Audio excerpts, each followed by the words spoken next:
Little Caesars changed the game, bro. They did. Little Caesars changed. That's the most shot of shit I've ever seen. Hey, Chewy, blood. They want you on the podcast, bro. Look, he Mexican, bro. You gotta put him on. Am I interrupting your depression? I'm sorry.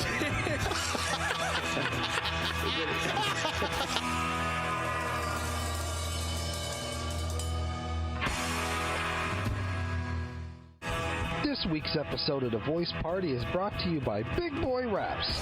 Get your car wrapped by some of the most experienced and skilled in the Bay. Big Boy Wraps, where the big boys play. Welcome back to the Voice Party Podcast. I'm your host, Corday Snell. With me, we have... What's up with CJD? I'm Marcos. I'm Joaquin. And we got Phils on the ones and twos. Oh, yeah. How's it going? Working the board. Yep, and we got a very special... Turn my mic on. Working the board. There we go. Now we're doing it. Tech guy doesn't even turn his own mic on. Very special. That's humility. And we got a very special guest. Legend. We have the very funny, the hilarious, the Godfather of comedy. Welcome to the Voice Party Podcast, Tony Sparks. Yay. Thank you. Hey. Thank you for coming out. Thank you, brother. I really appreciate you asking me to do this. Oh, man, it's an honor. Yeah. I've known about you for so long before I actually met you for the first time at Copper Spoon that one night. Yeah, that was and at I never got to do Brainwash. Oh, yeah. Man, Brainwash was... You did Brainwash. I did Brainwash. That's where I got my style. Oh, my God. Brainwash, yeah. And I never did Parada. So, I never got to see you. Really? Do anything where you were at. I know you... Wow. You hosted both of those, right? Yeah. Il Parada was very instrumental, I think, in finding a lot of different talent. Definitely was, yeah. Frankie Quinones, Ali Wong.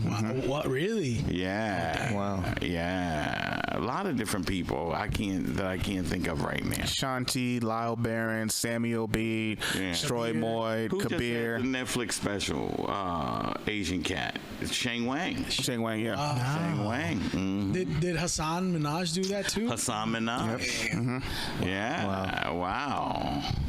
Yeah, he's really doing good, huh? Yeah. Mm-hmm. He went straight to Disney. That's doing good. Yeah. I'm gonna tell you, I would work for Disney. I put on the dress for Disney. I don't get down like that bullshit. Man. When did you start comedy? Oh my God! I saw your documentary, but I want to ask you personally. Okay. I started when I was 16 years old. Wow. I actually started writing when I was 14. Okay.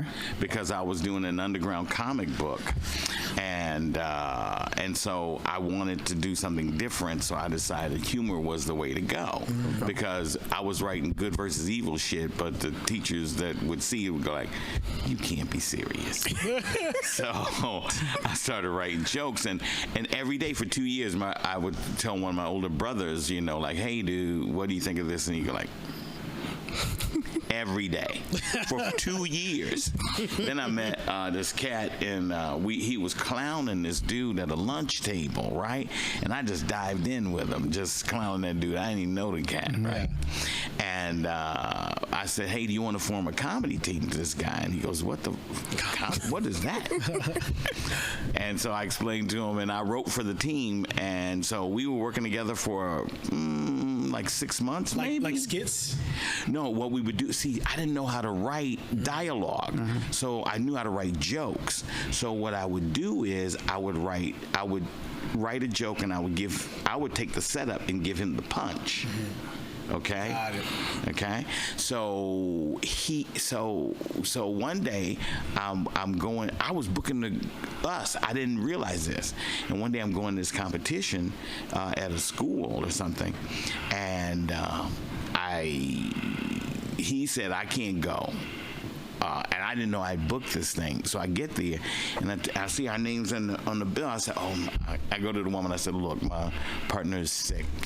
He can't come, and I don't think I could do anything." She said, "Oh, can you try to do something?" And so I did it, and I thought I ate it. Yeah. I didn't hear nothing because it was a big auditorium. Yeah. Crowd was very far away. So I leave and try to have sex with this big girl named Aquanet. And I couldn't do it because we were on the tennis court and it was in the South, right? Wet. There was all these mosquitoes and they kept biting my ass. Humidity. Every time I put my pants on, they was tearing me up, so I got to bail on that stuff. So I come back and they tell me, "Oh, you won first place." And so from that point on, I said, "Forget him," and I started booking myself at all the clubs in Arkansas, and then I started touring with these bands and dance groups and stuff. Wow. And I started making money right away at 16. I started working strip clubs too. Yeah, I used to write for this. Man, she was 450 pounds. This comic named Marsha Mellows. I think I heard about it. Yeah. Oh my God. Yeah. You wrote for her? I wrote for her for a super short time. How many people have you written for? I'll tell you what. Yeah. Okay. I don't know. But I will say that some people, like I would donate regularly to Steve Harvey. Mm-hmm. Okay. Because he would hear me say stuff and go, "Hey, can I do that? Can I have that?" Yeah. And I go like, "Okay, sure." And I kind of Kim Coles, like when she was developing her direction, I said, "Hey, maybe you should do that," because she could do a lot of characters. Yeah. I said, "Try this," I've heard a lot from comics that started up like a little bit before we did, like Bryant and other examples. Yeah.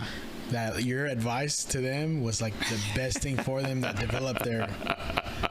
I've heard that a lot of people about Tony. Yeah. You give them the best advice, and then you've also told other people like maybe this isn't for you.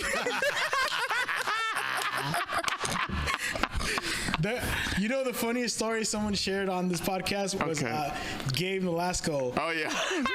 He said the first time he did stand up at the Brainwash. He showed up and he did a bunch of Richmond jokes, but every time he ended the joke, he would say "in shit," like his punchline. Right. Yeah. And he said he gets off stage after bombing horribly, and then Tony says, "Yeah, next time be funny and shit." Do you hear that? That's laughter and shit. Yeah, that was the follow-up. I think I was there for that, yeah. I think I was there. That was I was like, and it was funny because I remember I was like, he from Richmond, and then after that, I was like, yo, I ain't a bad representation for Richmond. That's really funny. But it lit a fire under his ass because he's killing it. Yeah, I'm trying to think of Greg S. Dorian. Do you guys know him? Yeah, cigar. So Greg ate it the first time. Wow. And I'm sure I clowned him. I clown everybody who eats. Yeah, absolutely. And he came back 3 years later and was whipping ass. It was amazing, right? I'm another person who kind of ate garbage early on, but I just saw him in a movie, Morbius. Al Madrigal. Al Madrigal. San Francisco comic. Yeah, Al Madrigal. The first time he went up, he ate it. Oh my God, he ate it. Where'd you see him perform? So I used to have open mic in an art gallery on Market Street up high, and it was called the Luggage Store. Okay. And so that was the place he started. Wow. He started that, and then shortly thereafter, the Brainwash came along. What year was this? I don't remember. It had to be the 90s. It had to be right before my son was born. That's crazy. My son was born in 98. And did you give him advice? Who? Al, when he first went up, when you saw him? I didn't think I had to give him any advice. When he ate shit, he decided I'm gonna do something different. and then he okay. So like whenever you see him do comedy, he does this little Mexican character. Yeah. Okay. Yeah. Well, he did his whole set like that. And he describes how that's bad. That didn't work out. That didn't work out at all. Oh yeah. But I mean, when he found his own voice, right. and then he was smart because I don't know if everybody knows this. Comedy is a numbers game, right? Mm-hmm. The more people that want to come see you, it's like any product. Right. If nobody wants to come see you, you ain't shit, right? Mm-hmm. So he had these wonderful email listings, and he would pack places Wow. And that's, boom, it happened for him immediately. Yeah. Same thing with Ali Wong. But Ali Wong was way hungry. Okay, there's a comic, her name is Sandy Brown. Okay. All right, you might have seen her on, I'm trying to think what she's been on. My Name is Earl, Hannah Montana, Between Brothers. Anyway, very wonderful character actress, right? But check this out. She 6 months from her starting an open mic. That was when the Holy City Zoo was still open. It's a place that's right next to Neck of the Woods. Okay. It was right next door. Anyway, so 6 months from her starting, she got on TV. Wow. Right away. From doing the first open mic. From her first open mic, boom. And she got, that year she got into the San Francisco National, was in the finals. Like all black people, she got sabotaged at the end. San Francisco is a piece of shit. Anyway, I hate San Francisco. But, I mean, because I'm old, they take care of me now. I'm going to live there. Right. You know what I mean? My girlfriend wants me to leave, but... You still in San Francisco? Yeah. Oh, yeah. I ain't leaving. They take care of everything, like housing, food, everything. Wow. Because I'm old. I'm finished. You know what I mean? Are you still, right now, you're still traveling, right? Doing comedy? Rarely do. I mean, I go places, but I don't really travel like I used to. Okay. You know what I mean? Yeah. Because you've done it all over the States, right? There's a lot of places I haven't been yet, but I'd love to go. I'd love to go. Yeah. You know what? I'm going to tell you something. I was 2013. You were around then, right? Yeah, I was around there, yeah. You remember my girlfriend, Letty? Yeah, right. I shouldn't be talking about her. Yes. Anyway. No, I shouldn't be, because my girlfriend may see this and she, Letty, motherfucker. No, anyway. I love it. Like, that's always, I always like remember Tony Sparks always having like a girlfriend, and he'd be like, hey, Sugar Nasty, stuff like that. He was like, I gotta go home, y'all. Sorry, my chaperone is here.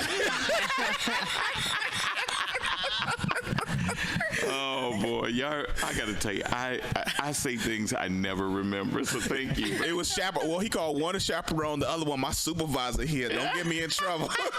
And he was the one right after. He was like, "It's my supervisor, y'all. Don't get me in trouble. Don't get me fired." Super abusive one. Oh, okay. Yikes! All right. I had a girlfriend that was really abusive. I used to, for 2 years, I used to wake up like, thinking she was in the room with me. Well, oh my That's God. Love. She was, that's love, Tony. That's fear, brother. That's fear.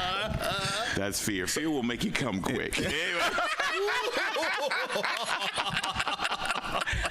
I didn't ask, was there any kind of censorship? No, it's not. At all. No. Okay. Okay. We're a little late for that, Tony. I know. I already said jacked up stuff. No, it's all good. It's all good. So you said Letty, right? You was talking about Letty. So I went to Texas with Letty. Okay. And she lived on a farm at the time.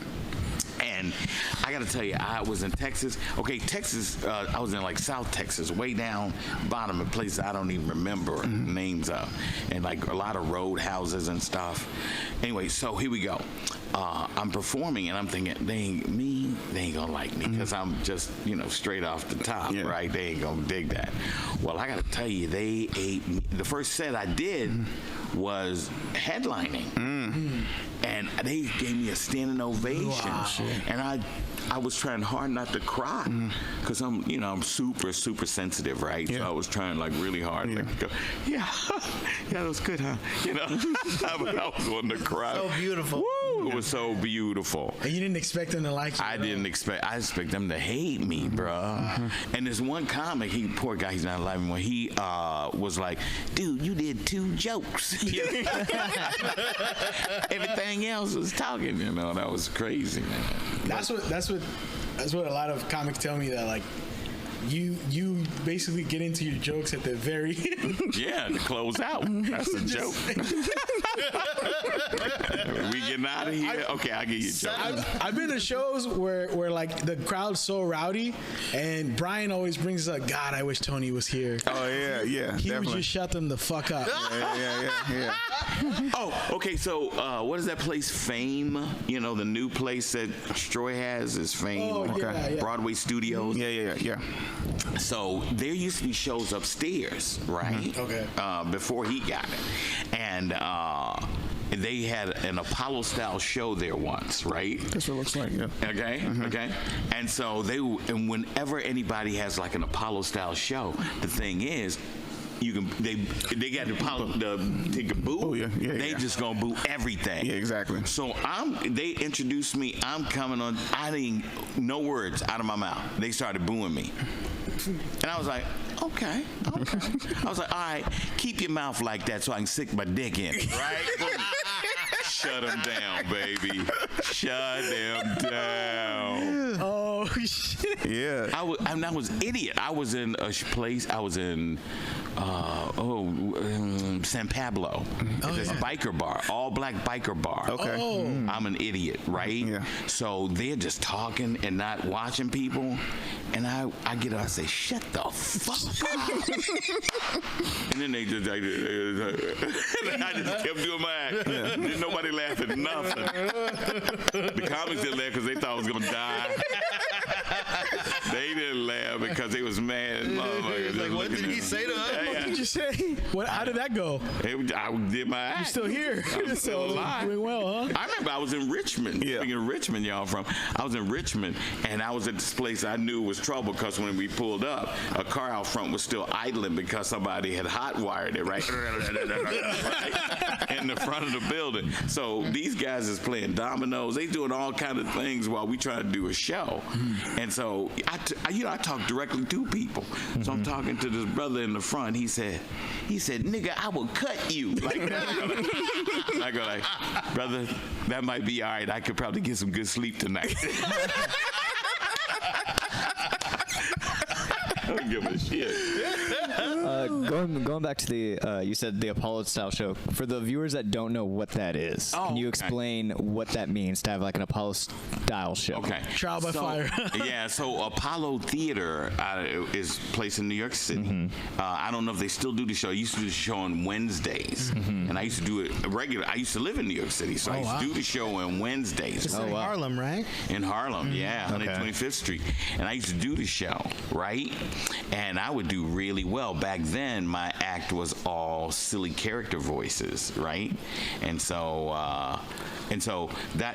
one of the things was, and a lot of people, like they talk about Luther Vandross, the Jackson 5, and a lot of people did the Apollo and they got booed. Yeah. Wow. You know, a lot of famous people. Yeah. Definition of tough crowd. Oh my God. I heard Chris Rock got booed one time at the Apollo. Probably. Yeah. That makes sense. Wow. New Yorkers, some jaded cats out there. I want to tell you something about him, but let me tell you, I did the TV show Showtime at the Apollo the first season. It used to be so embarrassing to me because here's the deal: I was supposed to be like a regular comic, not a host. Well, no, not a. Like a one-off. Not a competing. Okay. Yeah. But they said we want you to compete because they thought I was gonna beat the dude that was competing because I'd done so well the regular Apollo. I never got booed, right? Yeah. Well, they said, oh, you can't do your characters. So at the last minute, I had to change that. And guess what happened? I got booed. Yeah. So I'm telling you guys to say this: whatever you do, if you have your thing that you do, if you know your voice, don't change that. Yeah. No matter what. A lot of people say, "Oh, we got to work clean to get money." Fuck them. All right. Okay? Yeah, your mama work clean. Fuck you. That's some bullshit. So, but we talking about Chris Rock earlier. You know, so I was in New York City even before Chris Rock was anybody. So we were all hanging out the same places. Wow. You know, and so Chris was this guy that I don't know if this ever happened to you with a comic. Sometimes I see comics and I go like, this motherfucker's gonna be famous. You can feel it. Yeah. And that was with him. With him, you could feel this brother's gonna be famous, right? And the same thing I felt with Ali Wong, apparently, because she says in her book that I said that I saw that. Yeah. I saw that. She gave you a shout out. She gave a shout out to the Brainwashing, a shout out to Tony Sparks specifically. Yeah. So I don't know. I mean, I probably said it because I don't think. I just say. Yeah. Definitely. You know what I mean? I just say it, and so I knew I could feel that. I could feel she wanted it. You know what I mean? Yeah. That's Speaking of that, I remember doing the brainwash stuff like that, doing shows. Tony would always, he was like, ladies and gentlemen, fellas, he's like, humans, this next person, this comic, you want to for a real treat. They go and play. I see them going places like BET and all this type of stuff. So you would say that for Stroy, you would say that for Lau, you would say like, so a bunch of other people. And then one time, I was doing a show with you, and he was like, humans, this brother right here, you in for a treat.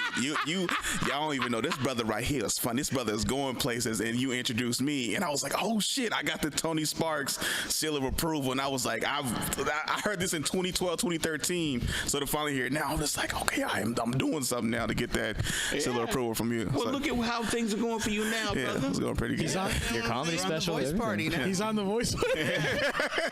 No, The see, Bay's premier podcast. Man. well, hey, y'all joking, but this brother done a lot of things Yeah. lately. Oh, yeah. Lately, Yeah. you are moving up the food chain, baby. Big time. Yeah. You understand? Yeah. I predict good things for you, brother. Yeah, I appreciate that. I appreciate that so much. Yeah. Yeah, after that comedy special. Yeah, that's a comedy special. Exactly. Yeah. Oh, remember when you do your comedy special, it really makes a difference after the second one. Okay. Okay, the first one is just a throwaway. Okay. The second one is the one that's gonna really make your career. Okay. No matter how funny the first one is. Yeah. Wow. Okay. Okay. So remember First that. one's a throwaway. First one's kind of a throwaway. Also, here's another thing too. Let's say you want some longevity, you want some fame. Instead of shooting for a comedy special, shoot for a television show. Okay. Because that ongoing presence on TV Keeps people coming. yeah, it makes a big difference. You know, Kim Coles is still living off of Living Single. Yeah. True. You know. Yeah. I just had a conversation yesterday with Rudy Ortiz, and he works with Frankie. Yeah, all the time. Quinones, Right. this fool, and he said, Yeah. ever since that show's come out, the crowds are way different. Yeah. It's different crowds coming in now. Yeah. That are not there. They don't even know about his comedy. They just No. from the show. Right. That's crazy. Yeah. And here's another thing. First of all, everybody mama. A lot of people think they can do stand-up. Yeah. Yeah. It's not until they get up and get their face broke Exactly. that they realize it ain't for everybody. Okay. So when people see you as an actor and it's a funny film or a funny TV show, they assume that you know how to do comedy. Right. Okay. Yeah. Okay. Yeah. Like everybody tries to get me to do comedy not like me. Do you understand what I'm saying? Okay, so I do a lot. You've seen me, so I'm very interactive. Yeah. I talk to people. I'm there in the moment always. Crowd work. Exactly. But people always want me to do something else. Yeah. They always like, can you not do as much crowd work? Can you just like tell jokes or stuff like that? I was like, that's not what Tony did. I remember I did a show with you headline, and then you was like, I don't know, they got me up here headlining. I host. That's what I normally do. I bring people up, I interact. He's like, I don't know what the hell to do over here for that. Exactly. But it goes well. I still do the same way. Yeah, same way. And then we went amazing. You rather host and headline. Well, I want the headline money. Exactly. Yeah. I want that money. That money is important. It's funny because I told him I want you to headline one of my shows. He says, I'm not that good. I'm like, That's funny. It's always funny because if you have Tony on the show beforehand, let's hopefully these humans laugh like me or something like that. I was like, well, we all love you, Tony. What are you talking about? He's like, I don't know how the people out there. I don't know. Well, sometimes, I'll give you an example. I did a benefit for like a hospital. It was like a medical benefit. And so they were not feeling me talking to them. And they were all really closed and shit like this, right? And so I said, okay. And so I started telling jokes. And they started laughing. And I said, and I turned around and looked at them. I said, fuck y'all. All right? You want me to talk at you, not to you. Y'all kiss my ass. I'm talking to you. That's funny. don't care. They still bro. paid you, right? They still pay me. They pay me good. You do a lot of private gigs? I hate private gigs. Yeah, why so? Why? Okay, because here's the thing. Private gigs, chances are people do not come for comedy. Yeah. Right. All right? Okay. And then you get, and it's usually, for me, it's usually some woman who's very controlling. All right, and that is an emotional flashback for me because almost every woman I slept with has been controlling, you know, and larger than me. All right, so that's always it just messes me up, bro. That's a kink, I suppose. You understand? Well, it's a kink for somebody. It's just fear for me. Whenever the woman I see, oh, it's her, and I just spot a little bit. You know what I mean? It's called bad luck. He said spot him. You understand? Yeah. Yeah, so you prefer not to do them, but they pay pretty good. They pay good, so I'll do them, but I hate them. I'm emceeing a private event soon, and it's like family friendly. So I'm not really doing comedy. I'm actually just hosting it. Yeah. But it's paying. Yeah, it pays good. Yeah. But that family friendly shit, that's some bullshit. I mean, you can do. You can still. I mean, Bob Hope, you know, I told the same clean jokes for 100 years. Somehow it works. You can come up with that. Well, joke if you want okay, to, all right? right. I'm just asking. All right. Let me just say like this. Tony. All right. When I was 6 or 8, my father used to work on a farm. He used to be a chef on Windrock Farms in Marlton, Arkansas. And so I got to see in person Bob Hope, right? Which kind of blew my mind because I'd only seen him on television. Yeah. And he was getting the same kind of laughs. It was like there was a laugh track where we were, it seemed. But it was just the same kind of laughs. And so everybody, ever since I've been doing comedy, they say, well, if you work clean, you'll get work, you'll do this, blah, blah, blah, blah. But this is what I've noticed. Even if you work PG-13, you still gonna get the laughs, and they're not gonna turn you away. But that whole people knowing what being family friendly and G-rated doesn't exist anymore.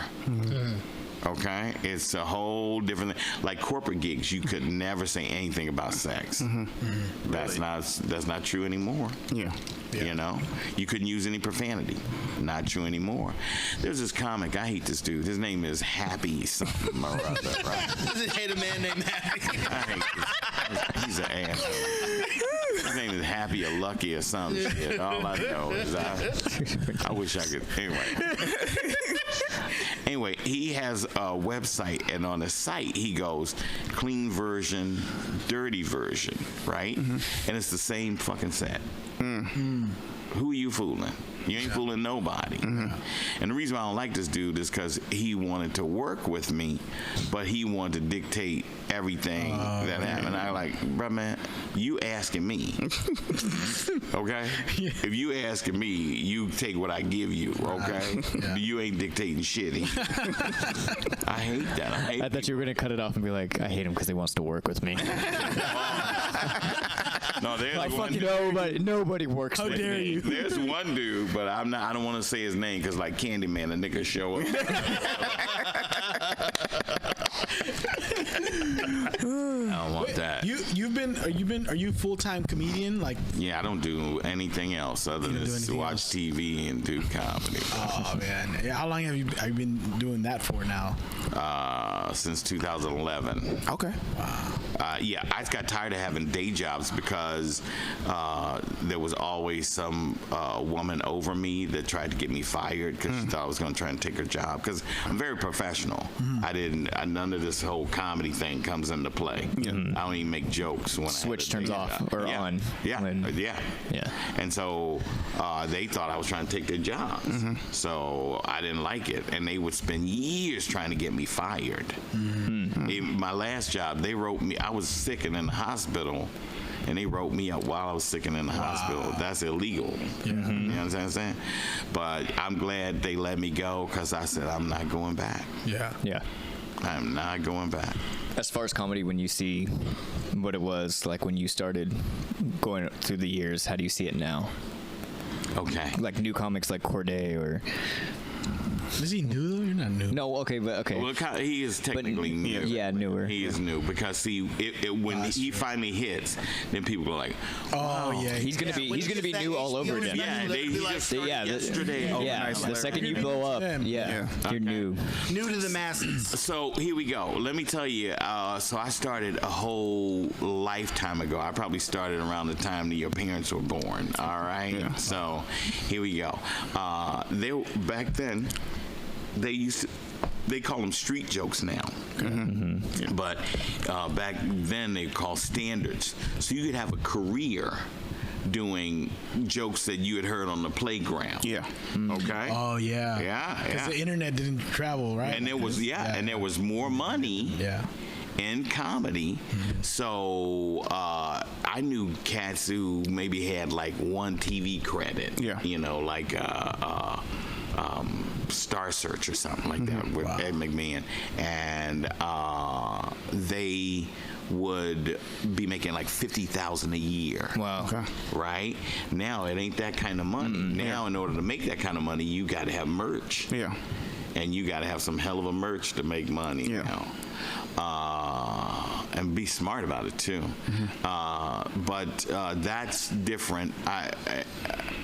Yeah, that's way different. I used to have cats come to me and go like, "Man, I wrote this." I go, "No, you didn't, nigga." I heard that joke when I was 12. And then, but now, okay, so there's a kind of a formula to stand up. Okay, there's a formula, and I teach a class, and I teach like different ways to get to your voice and formula. Okay, and no one knows. Okay, people just get up to do comedy. They don't know anything. They don't know how to write a joke. They don't know how to tell a joke. But I saw somebody do it. I can do that. And they get up, and it's so sad, brother. It's so sad. Because I done seen a lot of people. Like I worked with somebody last night on a professional show, and Miss Girl was not ready. She was not ready. She was cute, you know. Like if there was like, you know, she was cute. Do you think the internet has a lot to do with that nowadays? Like people thinking they could just do it. Yeah, I think. See, one of the here's the upside. The upside is because of digital media, you guys can do things that were never done before. Yeah. And you can push yourself out there, because the last 3-5 years of the brainwash, it was being broadcast online. Oh, it was online. Yeah. And so Japan developed facial recognition from this stuff, right? And it made a lot of people famous, right? But here's the other side of that coin, is that as a comic, you don't have a real chance to develop before somebody takes your work and shows it off, and that's garbage. Yeah. You know, we don't want it. You shouldn't do that. You shouldn't just take somebody's, you know, like film them and show it, because you know, like on your phone and shit. Yeah, because see, here's the deal: people develop, you grow. I mean, no matter where you are right now as a stand-up, it's going to change. It's going to get better, and it doesn't matter. And it doesn't matter how long you've been doing it. I learn something new every day. I'd be lying to you if I said I didn't. Comedy is ever changing and ever growing. You know.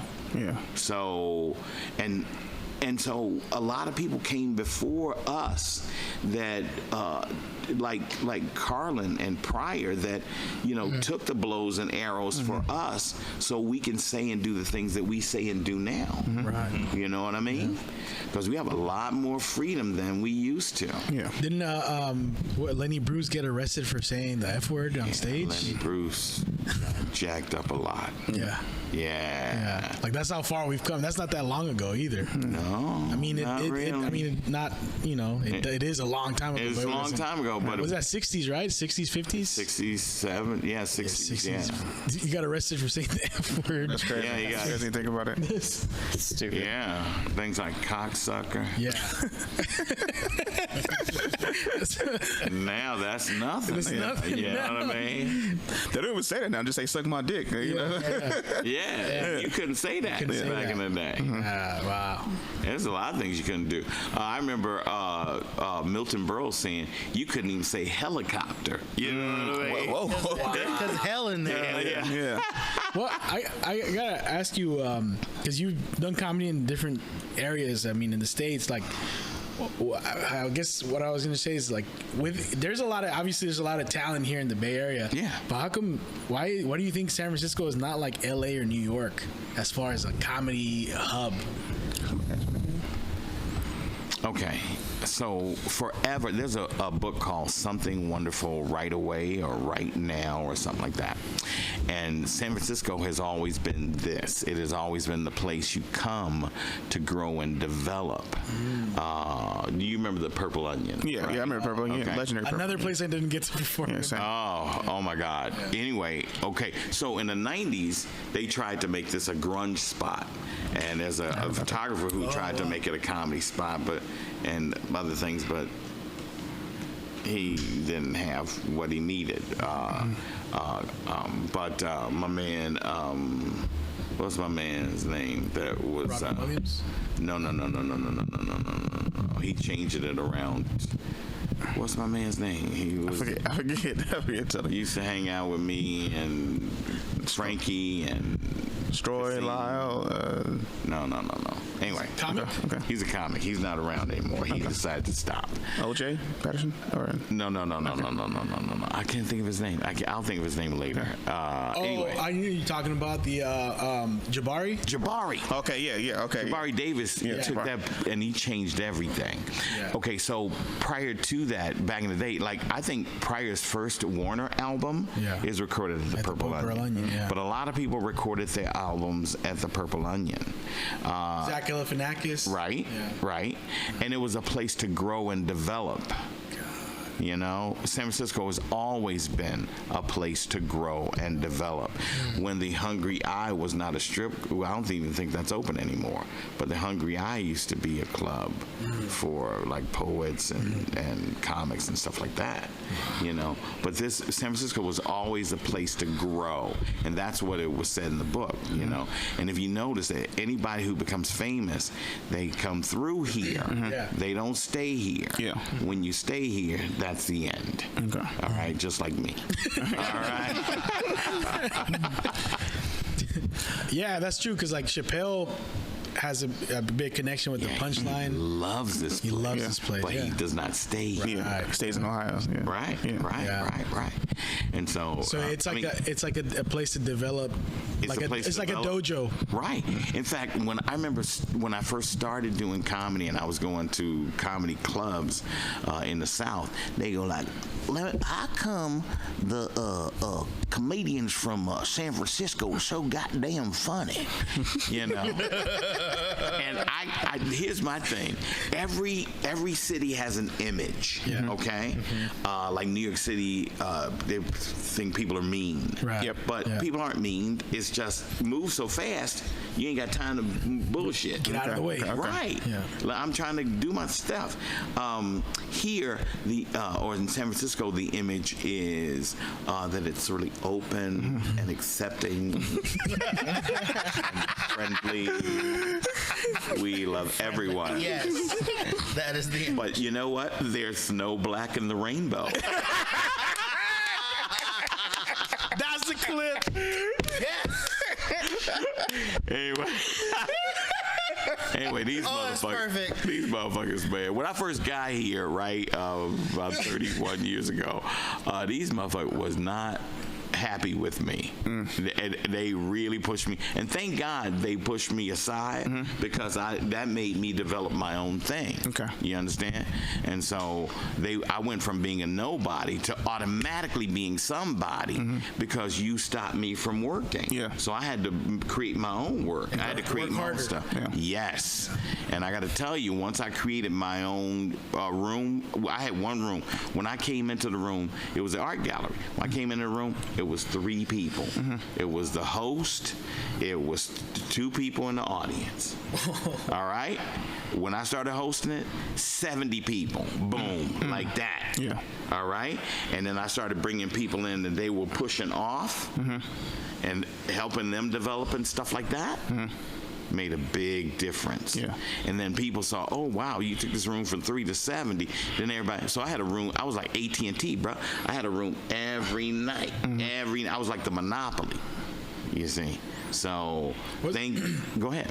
What as a producer, what's the key? What's the key to get the room from 3 to 70? Well, nowadays come on. Nowadays you have digital media. Yeah. And here's the thing: if it's kind of like if you overdo your advertising, right? And if you know, I know you remember when I was at the Brainwash. Yeah. Everywhere I would go, I said, "Hey, y'all need to come." To the Brainwash. Yeah. Everywhere I went, no matter where I went, and that place was always packed. Yeah. On Thursdays, which was the initial night that it started, we would have 50 comics performing. Wow. So it was like 3 minutes nonstop. Boom, boom, boom. 3 minutes each. 3 minutes each, baby. Someone told me that he went to the Brainwash once, took a nap, woke up, still wasn't his turn. Exactly. That happened to me a few times. Exactly. Because here's the deal: it started 8 to 10, then it went 7 to 10. Then it went 6:30 to 11, and then started going to midnight because so many people were showing up. Yeah. So many people. I stopped going because of that. Because I'd be like, yo, if you get there late, you buried. Yeah. I'll tell you, this is how I came up with my style of comedy. Because you was hosting at the Brainwash. I told you this one time. So you said a comic was sleeping. One time got off work. I was sleeping there, and this wasn't even a comic. This was a coworker. Oh, bro. He was his one and only time. Yeah. He said the host told him, "You probably shouldn't do this." I'm assuming. Probably was. So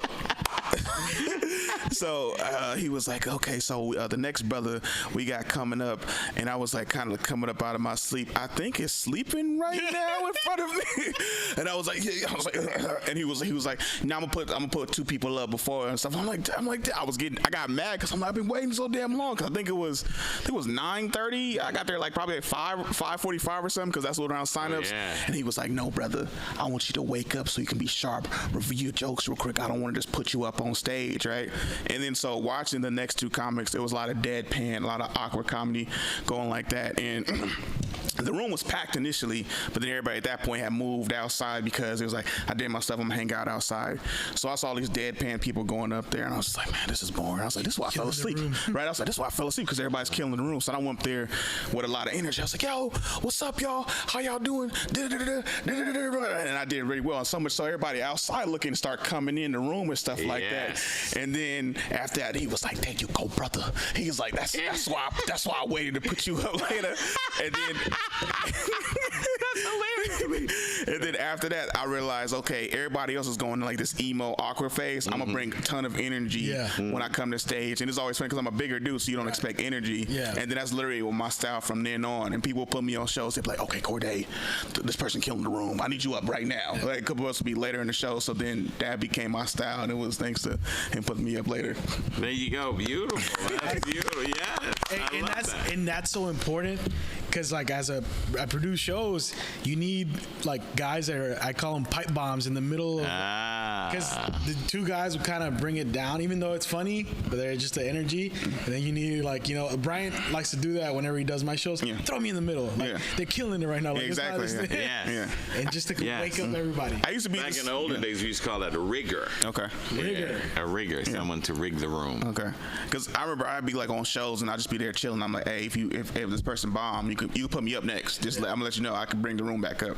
So the people start like, hey, it was okay, Corday. Like, hey, hey, you like, okay, we got 7 comics. I'm gonna put you up 5th, like before the feature, before like the headliner. But if these first 2 people bomb, you going 3rd. Like, I was like, so just be ready. I was like, all right, I'm gonna be right. I'm gonna be either at the bar chilling, or I'm gonna be outside just to get some air or something like that. So if you need me, I'll be right outside. So all of a sudden, I'm chilling. I'm talking to somebody outside. Corday, you next. 2 minutes. I come back in, bring the room back up. And on, like what you just shared, like you said you teach stand up. Yeah, I teach a class. Where in San Francisco? Yeah, whoever wants. I just they contact me, one-on-one session. Yeah. How long you been doing that for? Oh, jeez. 2004, 2001. Okay. Any notable students that you want to share? Because the reason I'm bringing this up is because you just mentioned Steve Harvey, and I heard him on somewhere saying he went to go speak in a stand-up comedy class, and he said to him, if you're here, you already don't got it. It's like, oh yeah. A lot of people don't believe that you need teaching. Right. But here's my thing. My thing is this: is that there is a formula to writing a joke. Got it. Okay. And I think you should at least know the formula. Let's look at it. If you want to be a drummer, you don't just go on stage and start drumming. Right. You want to be a piano player, you don't just get on the fucking piano. Yeah. Guitar player, nothing. But comedy, everybody thinks that comedy is. But see, okay. It's not just funny words. It's not just funny words. There is a formula to making it work for the individual, and that's what I'm all about. I'm all about trying to find that voice for the individual. Let's say you write for a late night host, right? Well, you have to write in that host's his voice. Yeah. So in knowing that, you need to understand that you as a comic, you have to develop a distinguishable voice. It's very important to make it work. Very important to make you stand out. All right. That's why Coca-Cola tastes like Coca-Cola, and fucking root beer tastes like root beer. All right, it ain't the same shit. You understand? Yeah. Okay. Yeah. So it's really super important to find your voice. Yeah. Yeah. No, I noticed when I first started, like my tone sounded different, and it would make my jokes not hit, because I was just trying to pretend to be something else. Exactly. Okay. Whoever was doing good, I'd kind of try to follow their not the jokes, but their energy, right? Their rhythm, and you know that. I mean, like you said, you found your voice with like bringing that. Yeah, I found my style, but at the time I was still trying to find my voice, because I remember Lyle Barnes used to always tell me, he was like, "Hey man, you listen to a lot of Kevin Hart." I was like, I love Kevin Hart. I listen to him all the time. We watching the stand-up specials. Yeah. I listen to him on Pandora. This one with Pandora. He was like, "Yeah, because you sound just like him." Right. I was like, "What?" He's like, "You sound like him. You're doing this cadence." And then it wasn't until like a few times afterwards, he's like, "Listen back. You recorded your audio, right?" I was like, "I did." And I listened to it. I was like, "Fuck, I do sound like Kevin Hart right now." So now it's like people be sending me like stand-up clips. I'm like, "Hey, I'm not gonna watch this, because I don't want this in my subconscious." You don't want that in your psyche. Yeah, exactly. So that's why sometimes I hated open mics too, because you be listening to other dudes and you stop focusing and stuff. But that's just part of it. But I don't listen to like stand-up clips no more. Yeah. Because I'm like, I'm losing your originality. Yeah. So, or sometimes if I do watch stand-up comedy like on Netflix, I watch a lot of white comedians, because I know I'm not gonna take anything from this person. Oh, that's hilarious. Like I remember, that is hilarious. Because I'm like, our styles are way different, and like, or like a very slow, weird person. Like I watch Nate Bargatze sometimes, and I'm not even like watching it, but it puts me like in a funny mindset, and I'll pause it and I just start writing or something like that. And it'll inspire you to write something different, not way different. Yeah, I usually I go with like the second or third joke, because I'm like, okay, what is he talking about? And then this is back, but now it just like inspires me to write something else. Like I remember when I first started, I used to listen to Jim Gaffigan a lot, and I would try to do something like his hot pocket thing. He was like, hot pocket, and I would just be trying to say that randomly, and I was like, that's his thing, that's not mine. Yeah. And then I started realizing, I was like, oh, I can't do white voices. Yeah, I can't do voices, or I can't do white style comedy like this, because I'm like, that's not me. I don't even talk like that, because you know, like white guys always have like a kind of an awkward gay joke, and I tried to do that one time. They was like, dude, you ain't gay, what the fuck are you talking about? I was like, yeah, right. I said I stopped listening to white comedians. That's hilarious. I gotta ask you, yes, sir. Were you funny as a kid? Like, no? Never. Wow. In fact, I wasn't funny supposedly until I don't know, until I was 30 years old, and I started at 16. Yeah. Wow. Yeah, I mean, at least that's what people kind of tell me. I don't think so. You hung around a lot of black people, didn't you? Well, yeah, black people were hard to do. Black people don't fuck around. Don't fuck around. My barber came to the show, like the show that we were recording and stuff like that. He was telling me, he started cutting my hair 2010, back when I had hair. And then I used to go and I get he trims my beard and stuff like that, right? And I was like, you gonna come to the show? He was like, man, you ain't funny, man. I ain't coming. Dude, like, he told me this. I told this old joke. I used to be like, you ever name chicks named Joy or never fun to be around? It was like a quick one-liner or stuff like that, right? And they was like, nigga, that shit whack. What the fuck? Yeah. And then, oh my goodness. And they kept fucking up the joke. They was like, I knew this chick named Joy, but she wasn't that joyful. I was like, that's not even how the joke goes. So they kept fucking it up. And then he came to the show on Sunday at Cobb's when I headlined, and he was, and I'm first person I wanted to see was him. And he came, brought his girl there. He was like, nigga, and his girl was like, oh my god, you're so funny. He was just like, oh, hey nigga, you finally got funny, motherfucker.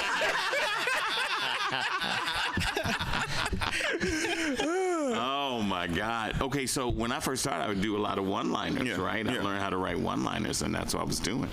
And they used to. My cousin's mom used to tell me, "That ain't enough joke, baby. That ain't enough. I don't know what you're talking about." But black people do that. Ruthless. Black people will. Okay, here's another thing you can't do with a black audience that I see white cats do. You cannot have like a little notebook and read out of your notebook or your phone.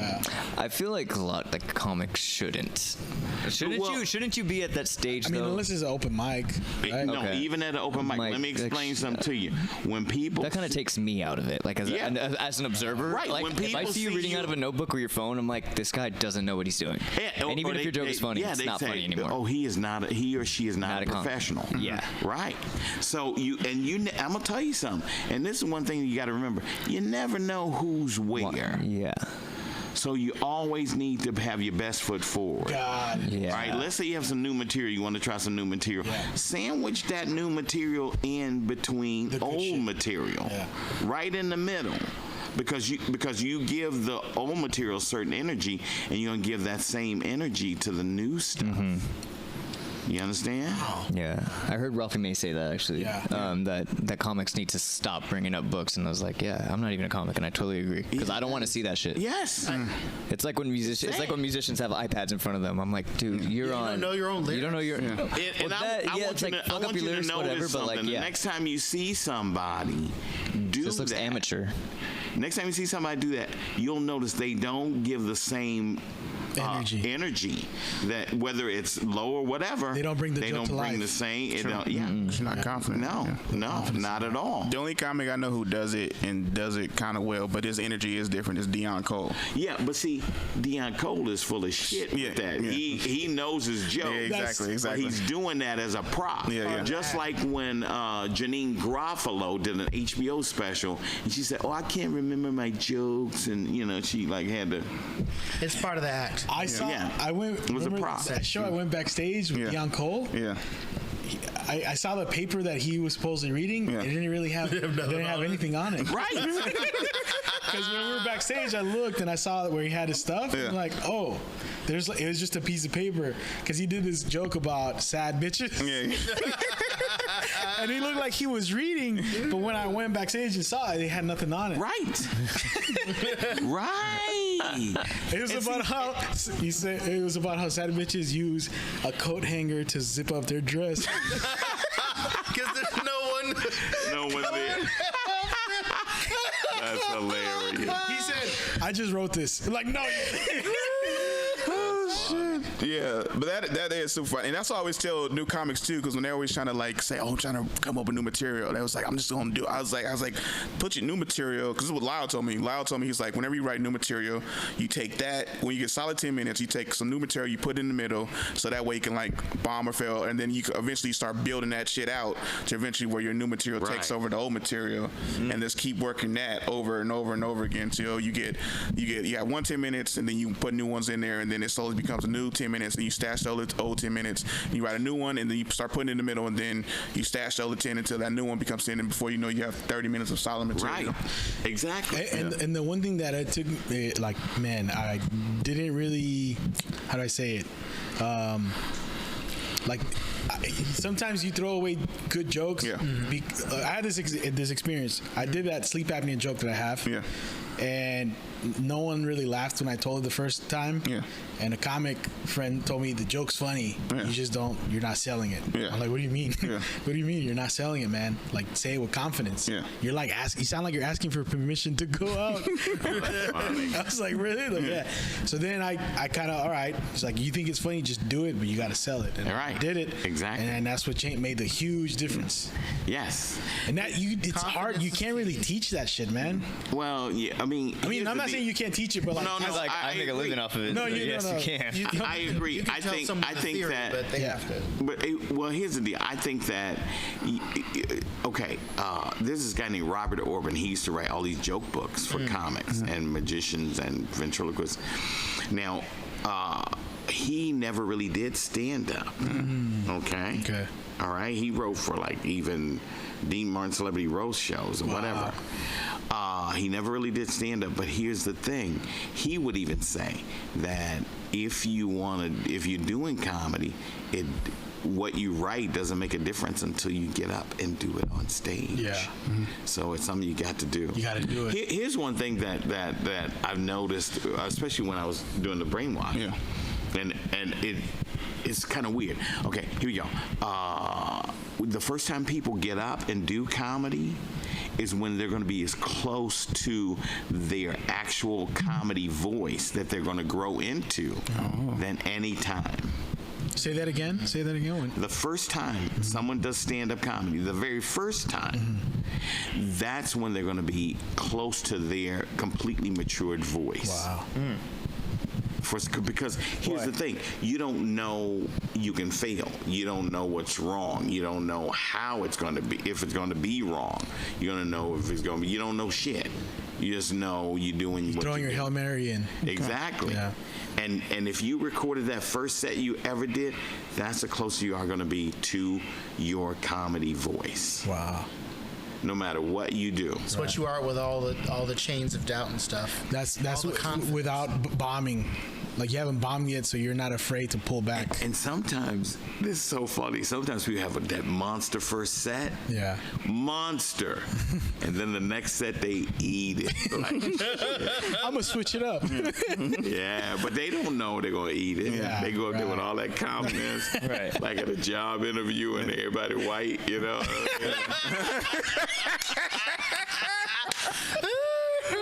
It's funny because I always tell JD the story. Like, it was like, so when you went up, you first bombed. When you first time you went up, you bombed. I was like, no, I didn't bomb. I was like, I did well. And then he was like, so when did you bomb? I was like, it was like the fourth time I went up because I was like so arrogant and stuff. So it was like, I think I did an open mic or something. I was like, man, this joke's funny. What the fuck? But then I told him like how I started here, and then it started My going. Richmond friends liked it. Yeah. I was like, I started here, and then it just kept going like this because I wasn't working and stuff like that. And then I bombed. I was like, oh, I need to work at this shit. Because, like, you know. Has there been any comedians that you've seen come up that like haven't bombed or like were kind of the damn near perfection if of an upcoming anybody ever comedian? tells you that they never bomb, they lie. Yeah, I don't believe that at all. Yeah. But is there anyone that you've seen that like, damn, these guys are good? Everybody bombs. Okay. Everybody. I don't care who you are. At some point, you may not bomb the whole show. You know, you may bomb. And here's another thing, too, that I see a lot of amateur comics do. They start, because see, the crowd makes up their mind about you the first 30 seconds. Yeah. Right. So they'll start eating shit, right?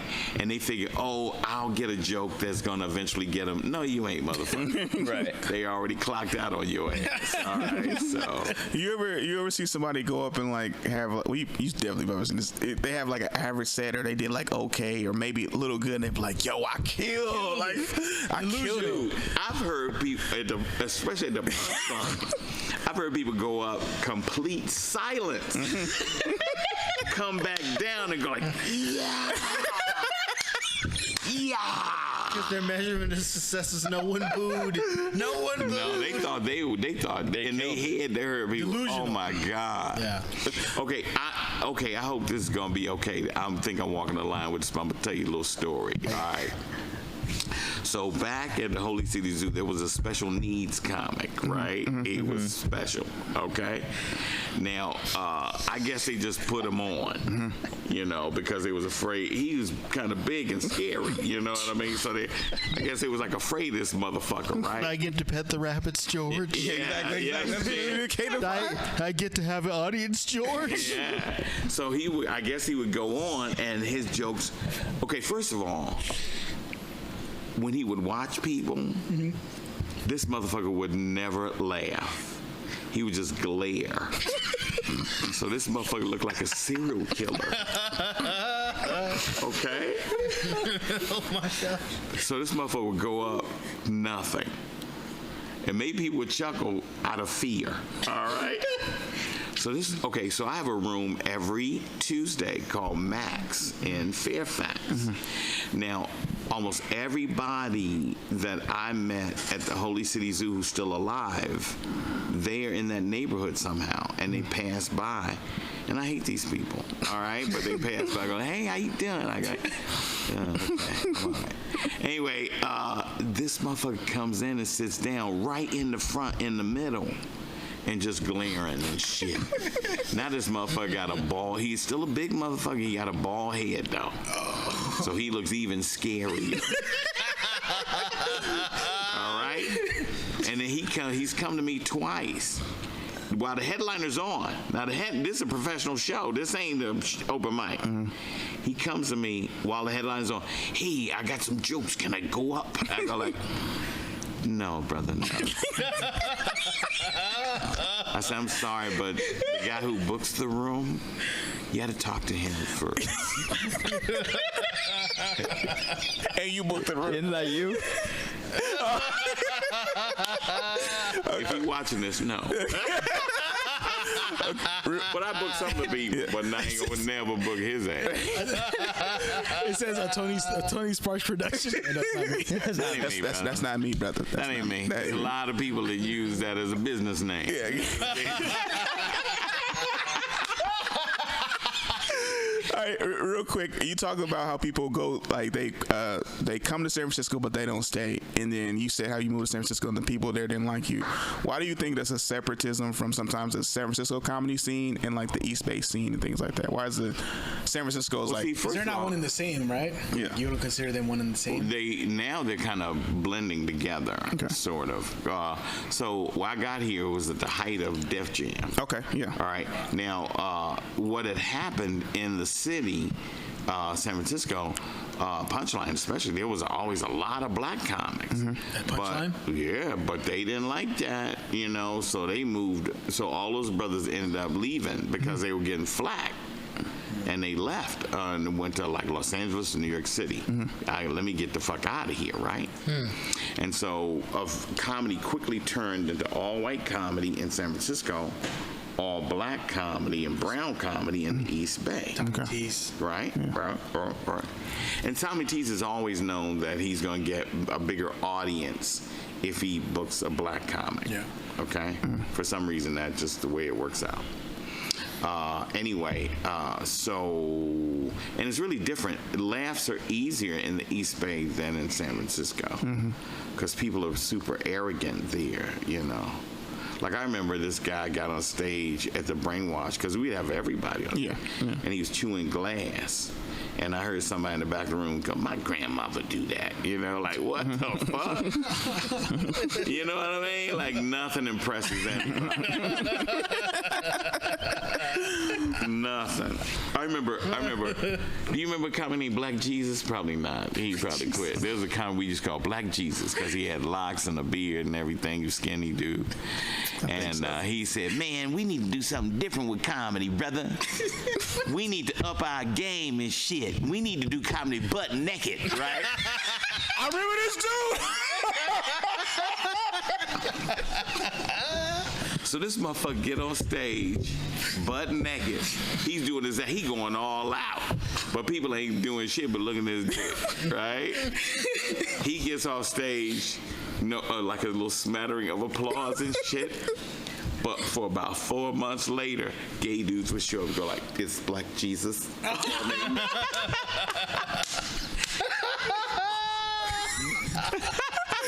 That shit used to blow my mind, baby. Well, man, Tony, we're almost done with this episode, but I gotta say this has been one of the best episodes we've ever had. Oh, thank you so much. And we would like to have you back. Yeah. Oh, I'd love to come back, brother. Yeah. This is so fun. This was I can't wait to finally have you out on one of my shows.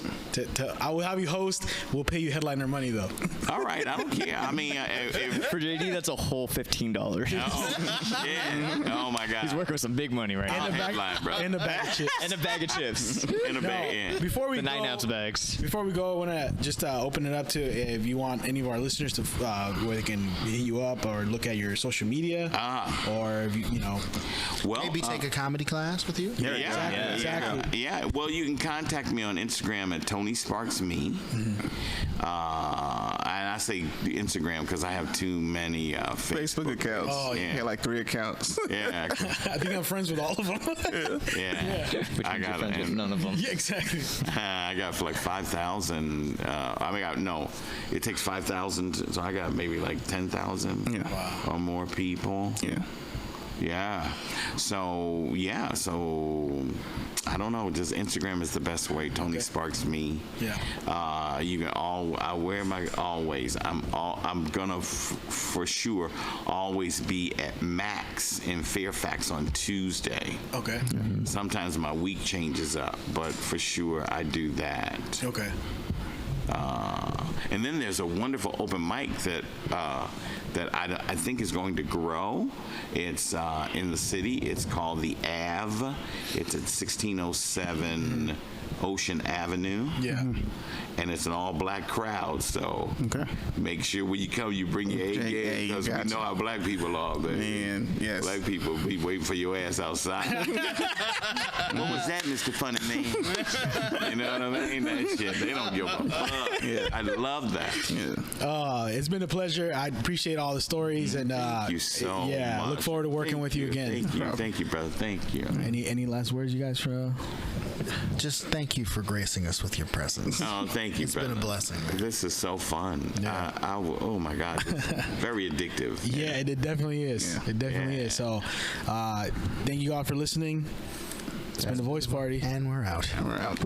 Yeah. Man, that was great.